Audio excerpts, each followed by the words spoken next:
Antartika. Antartika merupakan benua yang meliputi kutub selatan di bumi dan hampir seluruhnya terletak di lingkaran Antartika dan dikelilingi oleh Samudra Pasifik, Samudra Atlantik, dan Samudra Hindia. Dengan luas mencapai 14 juta kilometer persegi, Antartika adalah benua terluas kelima setelah Eurasia, Afrika, Amerika Utara, dan Amerika Selatan. Penemuan benua Antartika merupakan sebuah perjalanan heroik dalam jangka waktu yang begitu lama. Banyak orang-orang yang terlibat dalam proses penemuan benua yang hampir 98%-nya merupakan daratan es. Terdapat beberapa fakta menarik tentang benua Antartika. Semua bermula ketika bangsa Eropa berlomba-lomba menemukan tanah koloni jajahan atas nama kerajaan. Mereka adalah Inggris, Prancis, Spanyol, Portugal, Portugis, dan Belanda. Tiap-tiap negara ini berlomba menemukan daratan baru. Sebagian menempuh rute utara, namun tidak sedikit juga mereka menempuh jalur barat dan selatan, mengarungi samudera dengan kapal-kapal mereka. Sejarah Antartika berawal dari teori tanah Eropa tentang benua yang membentang luas yang dikenal sebagai Terra Australis yang diyakini berada di ujung selatan. Istilah Antartika mengacu pada kebalikan dari lingkar Arktik yang diciptakan oleh Marinus dari Tirus pada abad kedua Masehi. Sejak zaman kuno, spekulasi tentang Terra Australis atau tanah selatan atau kutub selatan ini sudah ada. Namun penemuan benua pertama kali dan diterima oleh khalayak publik terjadi pada tahun 1820. Sedangkan untuk pendaratan yang pertama kali terverifikasi terjadi pada tahun 1821. Benua Antartika merupakan benua yang ditemukan paling terakhir pada tahun 1773 oleh Kapten James Cook. Kapten James Cook yang berasal dari Inggris melewati lingkaran Antartika.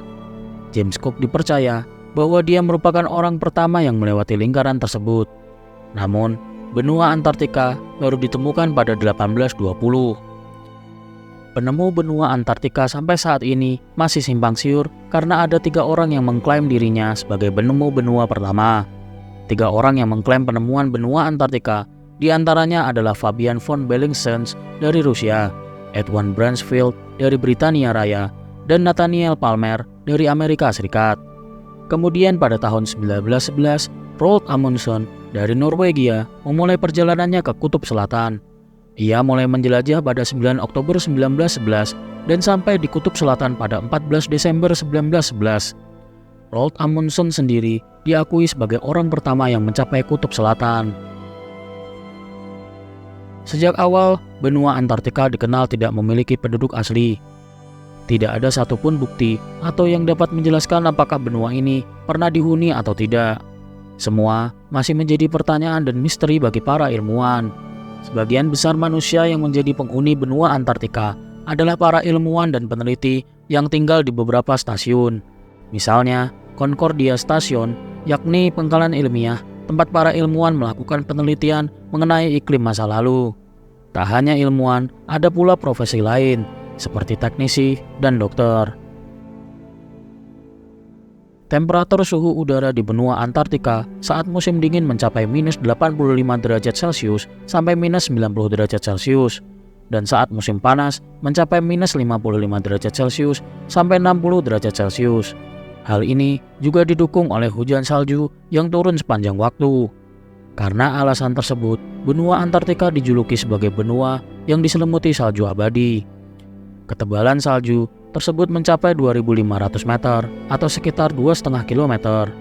Tak hanya salju saja yang menyelimuti benua ini, tetapi juga ada es atau gletser. Selain dingin dan bersalju, benua Antartika juga cenderung berangin, kering, dan juga jarang diguyur hujan. Akibatnya, manusia tidak bisa melakukan kegiatan bercocok tanam untuk memenuhi kebutuhan pangan di benua ini. Hanya ada 2 spesies tanaman yang berhasil tumbuh di sana. Begitupun hewan, hanya ada beberapa jenis hewan yang berhasil bertahan di udara kering, yakni alga, bakteri, lumut kerak, beberapa spesies serangga seperti kelinci Arktik, rubah Arktik, beruang hantu salju, beruang kutub, dan penguin kaisar. Ketika polusi merebak di mana-mana, benua Antartika berperan penting dalam menjaga kestabilan iklim dunia. Iklim dingin yang dimiliki oleh benua Antartika tidak akan menyebarkan polusi, melainkan akan memelihara bumi agar tetap dingin. Antartika sendiri terbagi menjadi dua wilayah utama, yaitu Antartika Timur atau besar dan Antartika kecil atau lesser. Antartika Barat merupakan bagian dari deretan pegunungan Andes sebanyak 99%. Wilayah ini tertutup es yang mengandung 70% air tawar. Layaknya manusia rakus, negara-negara di dunia mencoba melakukan klaim sepihak terhadap kepemilikan benua Antartika. Adalah Inggris, Perancis, Norwegia, Jerman, Chile, dan Argentina yang berlomba-lomba melakukan klaim atas daratan Antartika yang sangat luas. Hal ini tak lain dan tak bukan sebagai bentuk bukti unjuk kekuatan geopolitik antara negara satu dengan negara lainnya. Hal ini juga terjadi pada masa Perang Dingin antara Amerika dan Uni Soviet yang memunculkan kekhawatiran bahwa Antartika akan digunakan sebagai pangkalan militer. Sebagai hasilnya, muncullah Perjanjian Antartika pada tahun 1961 yang menjamin bahwa benua itu hanya dipakai untuk tujuan yang aman atau penelitian semata.